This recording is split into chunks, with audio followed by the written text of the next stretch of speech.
Hello, नमस्ते. कसे आहात सगळे? छान ना? मी पण एकदम मस्त आहे. आज आपण अशा 6 टिप्स बघूया ज्या आपण फॉलो केल्या का नाही आपले घरात कायम सुख, शांती, समाधान नांदेल. आणि सुख, शांती, समाधान नांदलं की आपोआप लक्ष्मी पण वास करायला येते, आपल्याला माहीत आहे. त्यामुळे ह्या गोष्टींबद्दल जाणून घेणं आणि ते फॉलो करणं रोजचं हे खूप महत्त्वाचं आहे. आता आपल्याला घरात कसं किती समाधान वाटते. काही लोक अशी पण असतात, त्यामुळे अयो घरी जायला नको वाटते. का म्हणजे त्यांना वाटते घरात गेलं की भांडणं तंटे ह्या गोष्टीमुळे त्यांना घरात नकोच जायला वाटते. मग हे कसं आपण अवॉइड करायचं? हे बघा, प्रत्येकाची मतं पटतील असं नाही. कुठलीही गोष्ट एकाच घरात कितीतरी वेळेला मी बघितलंय, वेगवेगळ्या पार्टीचे असतात. वडील काँग्रेस असतात, मुलगा BJP असतो, नातू आणि कुठला तरी असतो, तरी ते गुणगोविंदानं राहतात. का? त्यांना एकमेकांचे मतांना रिस्पेक्ट द्यायला कळते.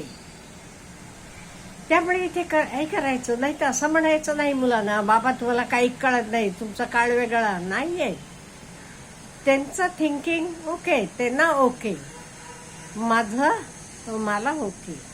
त्यामुळे तुमचं थिंकिंग वेगळं असलं, मतं वेगवेगळी असली तरी एकमेकांना समजून घ्यायला, एक्सेप्ट करायला शिकायला पाहिजे. असं नाही जे काही मी म्हणते तब बरोबर आहे म्हणून नाहीये, दुसराही बरोबर असू शकतो. आणि दुसरं, आपण मुलांना कसं वागवतो. मुलांना आपण ट्रीटमेंट देता तुला काही कळत नाही, गप्प बैस असं म्हणायचं का? नाहीये. अरे बाळा, तुला काय आवडते, हे आवडते, हे घे, असं मुलांना पण आपण त्यांचे आवडीनिवडीप्रमाणे प्रेमानं वागवायचं. अहो, प्रेमाची भाषा का नाही खूप चांगली आहे आणि ती सगळे फॉलो करतात. नाही ते मुलांनाही मारायचं, हे करायचं नाही ना. असं करू नका ना. कशाला मारायला पाहिजे? बिलकुल मारू नका. समजावून सांगा, समजते त्यांना. त्यामुळे आपण मुलांशी वागायचं कसं का? म्हणजे मुलं आपलं बघूनच फॉलो करतात. आपण सारखं रागीट कायम चिडचिड करत असला की मुलं पण तो फॉलो करणार. त्यामुळे आपण काय करायचं? आपण त्यांना प्रेमानं वागवायचं, समजून सांगायचं. आणि एक महत्त्वाचं म्हणजे प्रत्येक गोष्ट मुलांना मागितली की लगेच त्याच्या समोर आणून दिली नाही, असं करू नका. त्यांना संघर्ष करायला शिकायला पाहिजे. मागितलेली प्रत्येक गोष्ट लगेच हातात पडली की त्यांना पेशन्स येत नाही.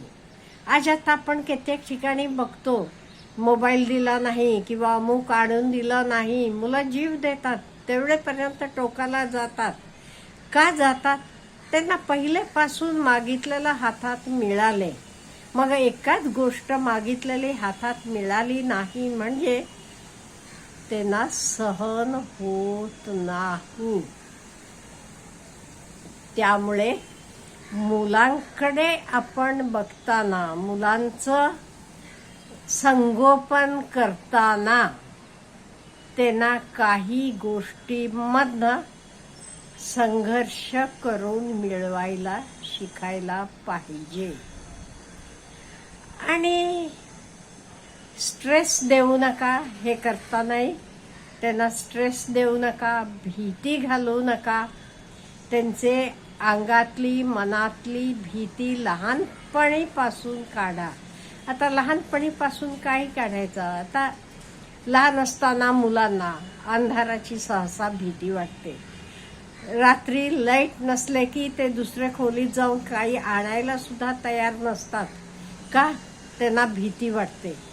मग अशा वेळी काय करायचं? आपण एकदा जायचं, त्यांचा हात धरून त्यांच्याबरोबर, बघ आता भीती वाटते का तुला? नाही ना.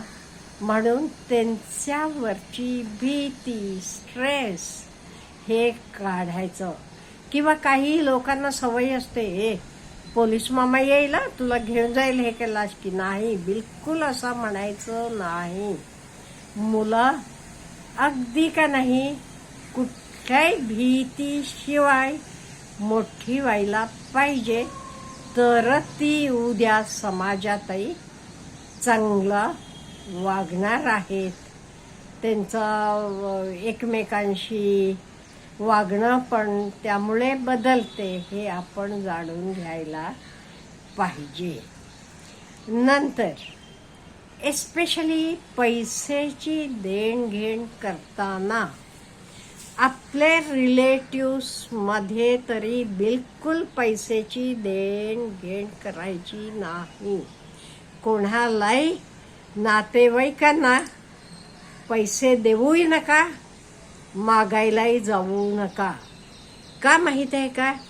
हेतनं आपले संबंध बिघडतात. घेतलेला माणूस सांगितलेले दिवसाला परत देत नाही, कधी परतच देत नाही तो. आणि तुम्ही मागितला, त्याला आठवण केली की त्याचे ना भांडणं होतात. त्यामुळे एक घरचे सगळे पाळायचं. पैशाची देणघेण करताना नाही. बँकेतनं घेऊ देत की, बँकेतनं घेतला की कसं त्या दिवशी परत द्यावी लागते. आणि आपले लोकांकडनं घेतला की नाही, बुडवलं तरी चालते, ही मेंटॅलिटी असते. त्यामुळे हे सगळे नाही. ते काय होते मग, तुझे नातेवाईक म्हणून दिला, अमुक झाला, असं एकमेकांबद्दलही घरचे बद्दल वितुष्ट येते. त्यामुळे चुकून सुद्धा आपले नातेवाईकांकडनं पैसे घेऊ नका, देऊ पण नका. बँकेतनं घ्या, कशात नाही घ्या, पण आपल्या लोकांकडनं घेऊ नका. ह्याचे नंतर एक आपण लक्षात ठेवायला पाहिजे, कधी कुठल्याही गोष्टीला आपल्याला मदत करणारे, वेळेला आपल्याजवळ उभं राहणारी माणसं ही आपली घरातलीची आहेत, बाकीचे लोक नाहीत. का? त्यांना तुमचं चांगलं झालेलं बघवत नाहीयेत. म्हणून तुम्हाला कधी ते वेळेला काही गोष्ट हवी असली ते सांगणार नाहीत, देणार नाहीत. हे तुम्ही जाणून राहायला पाहिजे. त्यामुळे जे काही मला पाहिजे, मला समजून घ्यायचं आहे, तर माझं मी समजून घ्यायला पाहिजे, मिळवायला पाहिजे. लोक कोणी आयतं देईल किंवा त्यानं दिलं नाही म्हणून मग त्याच्यावर रागवणं सोडून द्या. नाही, मला हे काय, माझं मला हे काय. आज तरी काय हो, ऑनलाईन कुठलीही गोष्ट कुठेही तुम्ही शोधू शकता. त्यामुळे दुसऱ्यानं सांगितलं नाही म्हणून काही वाईट वाटून घ्यायची गरज नाही. त्यामुळे घरात आपलं कायम सुख, आनंद राहायला पाहिजे. ते थोडीफार शिस्त पाहिजे. जेवण खाण कसं सगळे एकत्र जेवायचं हे समजून घ्या. नाही तर कोणी आला, प्रत्येक आपल्याला भूक लागली, आपलं ताट वाढून घेतला गेला, जेवला नाहीये. ॲटलिस्ट जेवायचे वेळी तरी आपण सगळ्यांनी एकत्र बसून जेवायला पाहिजे. ओके, सकाळ दुपारी नाही शक्य, रात्रीच्या वेळेला तरी शक्य आहे, तेव्हा तरी एकत्र बसा, एकमेकांशी बोला आणि एकत्र जेवण करा. काही आपण आपले प्रॉब्लेम्स असले तर एकमेकांशी वाटून घ्यायला पाहिजे. ह्याच्यातनं घरात आपण सुखी आनंदी राहू शकतो. Have a good day.